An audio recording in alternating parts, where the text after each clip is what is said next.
Can you tell me about your children? What is love to you? What brings you fulfillment? We'll be asking all those questions and more on this week's episode of the Ask an Alien Project. Join us, won't you?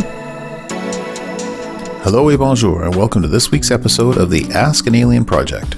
Our goal of the project is to compile a list of the questions that we as a species would like to ask an extraterrestrial if we could sit down and have a conversation with them. Not just how fast does your spaceship go or where do you come from, those are all very interesting questions, but more so the historical, sociological, and cultural aspects of alien life. Now, you may ask, how can we study aliens, extraterrestrials, and UFOs if we don't even know if those things exist? Well, you're right, we don't know, but we're getting closer every day to finding out. And when that day comes, we had better be ready. This week, we're going to take a look at the questions that a licensed therapist would want to ask an alien if they could have a clinical counseling session with one.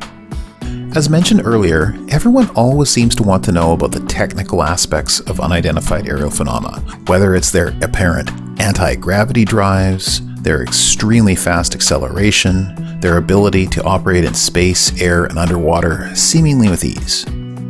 But there's not a lot of discussion about what the occupants of those craft are feeling and the experiences they have in their own lives.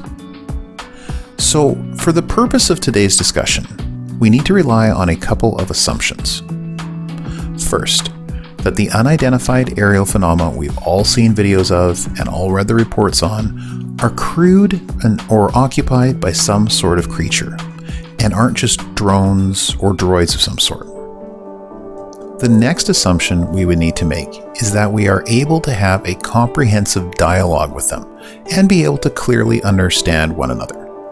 This, of course, would be challenging in many ways, not the least of which is whether or not an extraterrestrial has the physical ability to comprehend and reproduce our speech. We explored this concept in great detail in Episode 2, Communications and Xenolinguistics. You can find a link to that episode in the description below. The third assumption we need to make is that the extraterrestrials have the capacity for the very emotions we are going to be asking about. To explore the possibility that extraterrestrials have feelings and emotions as we understand them, let's take a look at other life forms on our own planet. We know that many species of animals on this planet have emotions, some more so than others. We know that mother bears are extremely protective of their young and will go to great lengths to protect them from harm. The mother bears teach the cubs all they need to know and stick with them until they're much older and able to fend for themselves.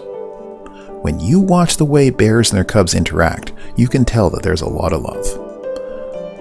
Another highly social creature would be orca whales, who have their own dialect and swim in pods or small family units.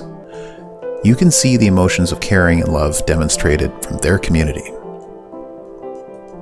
We can also see all sorts of evidence of emotions and feelings amongst apes and other primates. During social interactions, they'll exchange information about their emotional states via expressions through different modalities including the face, body, and voice. In this regard, their capacity to express emotions, both intentionally or unintentionally, is crucial for them to successfully navigate their social worlds and to bond with other group members. Charles Darwin, in 1872, stressed the similarities in how humans and other animals express their emotions, particularly with the great apes. And then we come to dogs. In recent times, science has progressed a long way, and we now understand that dogs have all the same brain structures that produce emotions in humans.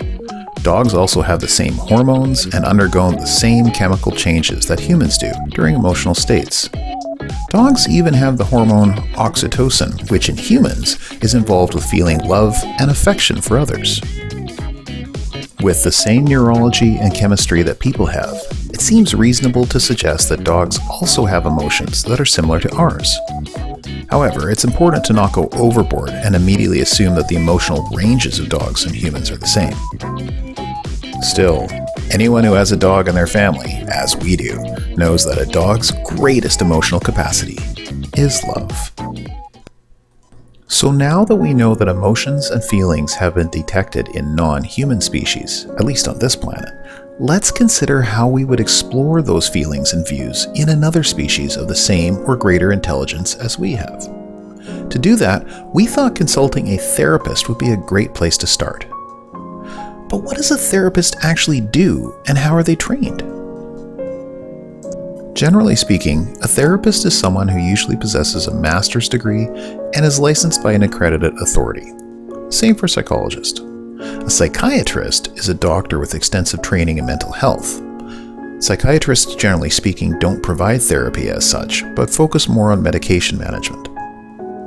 There's a wide array of titles for therapist, whether you're referring to a social worker, a mental health counselor, a therapist, or a counselor, but we're going to focus on mental health therapist, which seems the most understandable.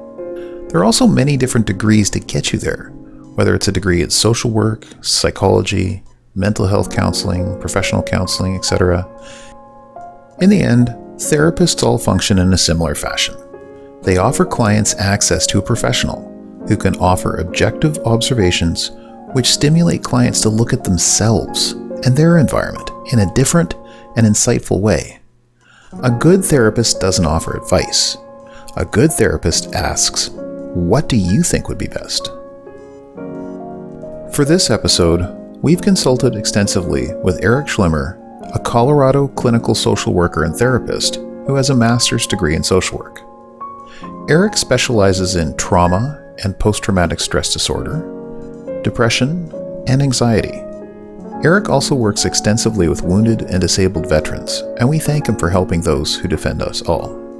Recently, Erik has become aware of the mental health challenges faced by those who have had an experience or an encounter with an unidentified aerial phenomenon or other unexplainable events, which often leave the person traumatized. It is commendable that we have a professional clinician willing to help those in our UFO and UAP community who are suffering. So now that we've seen that non-human life forms on this planet are capable of expressive thoughts and emotions, and if we assume other life forms from other planets may have evolved in a similar manner, then let's consider the questions that a licensed therapist would like to ask an alien if they could sit down and have a counseling session with them. Can you tell me about your children? You'd want to begin with something pleasant and flattering. What is love? If love is absent, that's a concern. What brings you fulfillment? This may be absent due to technological advances. What mental illnesses does your society suffer from? We would assume depression still exists, but most other mental illnesses may have been vanquished from their society with advanced medical treatments. What part of your society are you not proud of? Hypothesize most probably governmental control or historical blunders. Who is your personal hero? If the alien can't think of one, that's concerning. If it's perhaps a deceased family member, that might be heartwarming. How important is sexual activity to you? In our culture, sexual activity is very important for many reasons, and is an important cultural aspect for understanding their society. What do you miss about the good old days? Perhaps a simpler life, or whatever they were doing before becoming alien astronauts. Do you sometimes find life too easy? Presumably due to technology doing the heavy lifting? What role does immersion in nature play in your life? To us, a world without the beauty and healing power of nature would seem unimaginable. The last time you cried, why did you do so? Perhaps such intense emotions have vanished, or maybe they've learned to control them. We think people have souls. What do you think? That could be a simple answer. What is your society's common belief in an afterlife? Now, any answer here would be very interesting. What do you think I'm thinking? The alien might be able to read our minds, but if they can't, the answer would be even more fascinating. What would their impression of us and our thought processes be? What 3 adjectives would sum you up? This question would be designed to measure modesty and honesty. Why bother taking the time to speak with me? Is it due to boredom or interest or a perceived obligation to participate, perhaps to convey a message?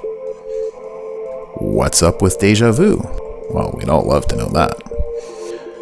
What do you know about me? An experiencer recently conveyed just such a message about Erik, and that message was accurate. And lastly, how can I best help you? This is a consistent message that's downloaded to the client regarding helping each other and helping with the healing process.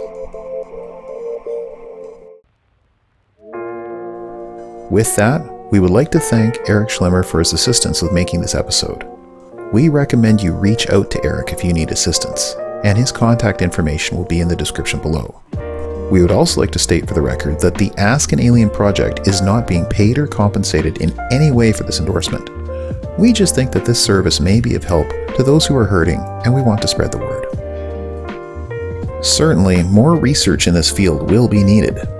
Now, speaking of research, if you're working in this field, we'd like to learn from you and help you amplify your work to a broader audience. Please feel free to contact us directly or in the comments below.